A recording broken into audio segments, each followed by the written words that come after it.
Boohoo Baby is so adorable. I'm pretty sure I say that about every Casper cartoon as I'm a big Casper fan, but this one is really, really sweet. This was released in 1951. It is, of course, a famous studios cartoon, and this one's directed by Seymour Kneitel and Steve Muffati, written by Larz Bourne, and we have voices provided by Jackson Beck, Jack Mercer, Mae Questel, Sid Raymond, Cecil Roy, and Alan Shay.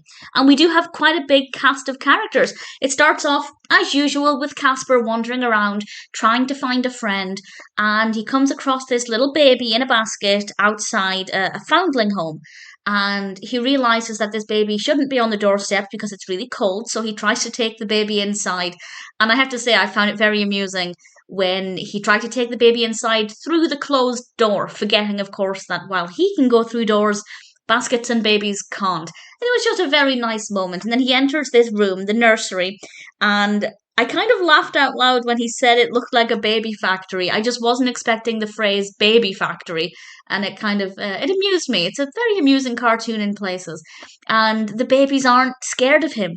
And we see Casper doing all of these really lovely things and playing with the babies, helping them collect things. There's a child playing with, I think, marbles, and he's playing with them on this grate, and they go down and Casper's able to go and get them, and it's really sweet. And on the surface level, it's just a really nice cartoon, but to dig a little bit deeper, it's a great representation of the fact that children are not automatically judgmental or prejudiced. If the other people in the episode see Casper, see the ghost, they run away and scream because they already assume that he's a nasty, scary person just because he's a ghost. Whereas the children don't have that automatic way of thinking yet, and when they see him they just treat him like anybody else they meet because they're not conditioned yet to instantly fear the other or perhaps the unknown. And I think that that's really, really sweet and adorable.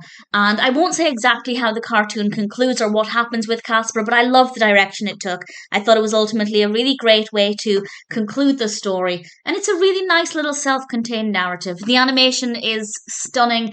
I've mentioned this before, and I'm sure I'll mention it again. One of the reasons I love Casper is because of how cute he is and how soft and gentle the animation style usually is, particularly with these famous studios cartoons. They're just so stunning to look at and so pleasing. They're charming and adorable, and as we see with this one, a little funny in places too. So I really thoroughly enjoyed it. It's not one of my all-time favourites, and I don't remember it. With some of these Casper cartoons, they're triggering memories from my childhood. This one, I don't think I remembered. There was a tiny moment where I had a vague recollection, but not enough for me to confidently say I remember this cartoon. But nevertheless, I really thoroughly enjoyed it. It may not be an all-time favourite, but it's still an absolute delight. And if you're a fan of Casper, then Boohoo Baby is definitely worth watching.